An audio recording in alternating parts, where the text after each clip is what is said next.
Estimada doctora Rita Angélica Marín Durán, asesora académica de la asignatura Metodología de la Enseñanza Superior 2. Buenos días, buenas tardes o noches según la hora en que visualice este video. El presente es un video educativo que pretende presentar las ideas fundamentales de las corrientes teórico-metodológicas de pensamiento asociado a la educación. Para establecer un orden sistemático en la exposición de ideas se utilizará la propuesta temática asignada, iniciando con el positivismo, en segundo término el funcionalismo, para posteriormente dar cuenta del estructuralismo y seguidamente del marxismo y de la teoría de sistemas. Para la reflexión sobre la teoría del positivismo utilizaremos como dispositivo de análisis el artículo Teoría crítica o positivismo en la práctica pedagógica de Jorge Viaña.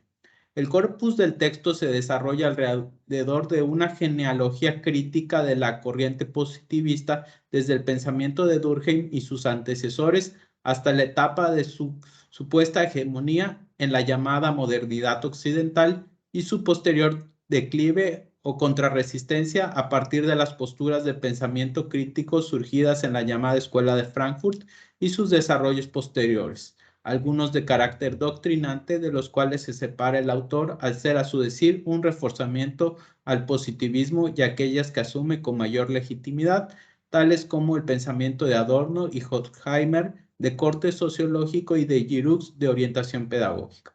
A la luz de estas posturas de criticidad de la corriente analizada, el positivismo se expresa en sus principales atributos.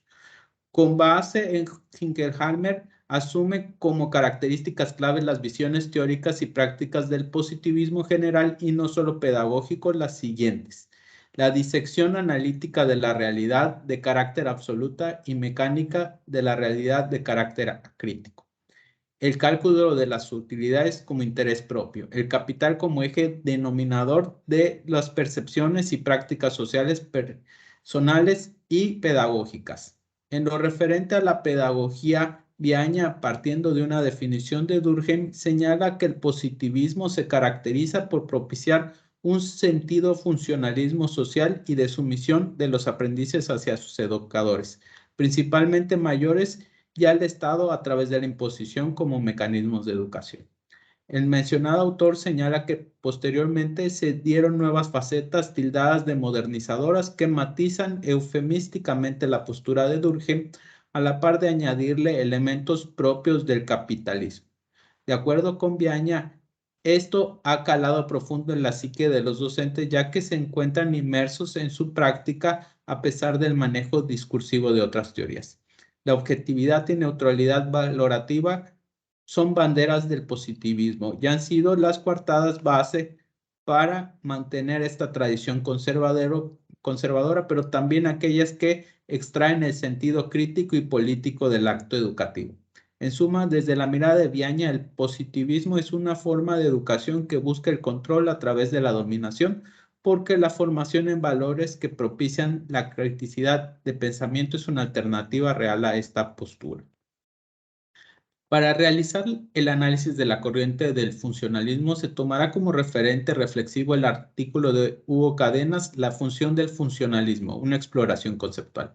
En él se menciona su relación de origen con el positivismo y el alcance que esta corriente tuvo en las diversas ciencias sociales, particularmente en la antropología y la sociología. El sociólogo Talcott Parsons fue su principal representante. Esta corriente se considera como una explicación a nivel macro y toma como modelo la biología orgánica de la sociedad, como estructura que se conforma por sus partes, las cuales establecen su relación entre sí y con el todo a partir de sus funciones, es decir, las necesidades que satisfacen con respecto al todo y otras partes del mismo mediante tareas diferenciadas. Por ejemplo, siguiendo la idea funcionalista de Durkheim, la educación tiene la función social de establecer las bases comunes entre todos los miembros de una sociedad para que se puedan asumir como parte de un Estado nacional al que deben respeto y obediencia a la par de brindar formación diferenciada a cada miembro de acuerdo con el ámbito productivo del que formarán parte.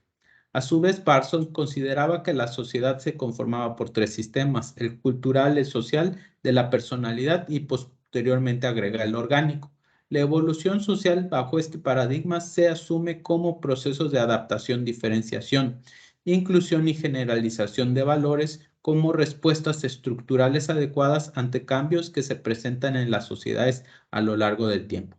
Teóricos posteriores a Parsons, como Merton, interpretaron estas como un determinismo a partir de un esquema funcionalista de necesidades y satisfactores que dejaba poco margen para las interacciones no estructurales, es decir, entre individuos. Por ello, optaron por teorías microsociológicas orientadas a las funciones presentes en las interacciones cotidianas de las personas en contraposición con explicaciones macroestructurales.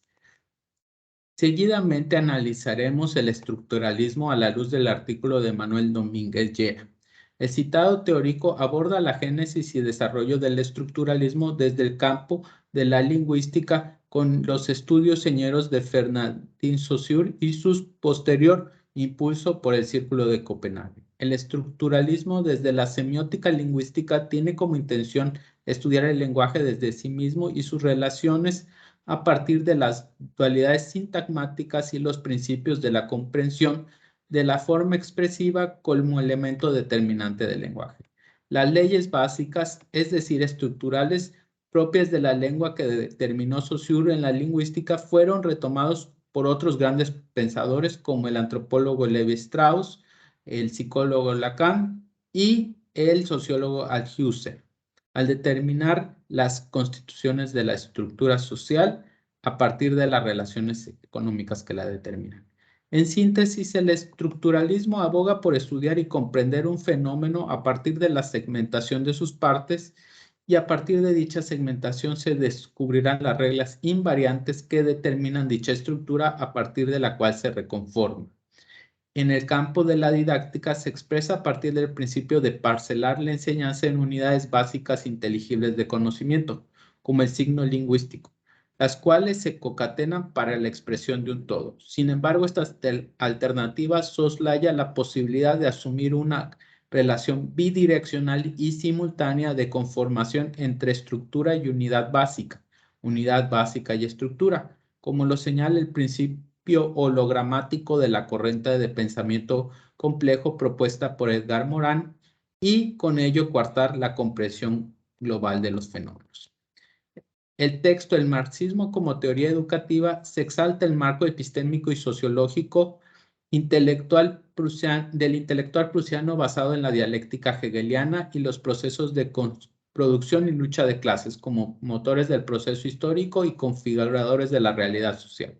De acuerdo con el citado texto, Marx concibe a la educación como antesala preparatoria a la incorporación de las personas a los procesos de producción. En dicho sentido, converge con la posición de la función secundaria de la educación propuesta por Durkheim. Sin embargo, Marx enfatiza dos vertientes del proceso de la educación: en su carácter enajenante como resultado de la escuela como aparato ideológico del Estado, idea que posteriormente desarrollará a profundidad Althusser, o transformadora, revolucionaria y colectiva, vio una razón dialéctica manifestada a través de la praxis en la realidad de la lucha de clases. Por ello, los fines de la educación bajo el pensamiento marxista es una educación para politizar y socializar al hombre, para la constitución de un nuevo orden social a través del desarrollo de múltiples aptitudes u omnilateralidad, como forma de reapropiarse y satisfacerse de sí mismo a través del trabajo. La teoría marxista representa un develamiento de aspectos no abordados en las teorías anteriores a través de la revelación del papel de la lucha y conflicto y la producción como procesos configuradores de la sociedad y por ende de la educación. Por lo tanto, es un aporte fundamental. Luhmann considera los sistemas como estructuras autopoyéticas, es decir, se conforman y son autorreferenciales, se autodescriben. Esto enmarca las interacciones humanas dentro de estos sistemas. El sistema educativo es un sistema social que se conforma de comunicaciones constituidas por el propio sistema. El sistema busca reducir la complejidad del entorno, que es la realidad, lo cual se refleja en el sistema educativo al reducir los conocimientos y formas de transmisión de los mismos a través de esquemas del propio sistema.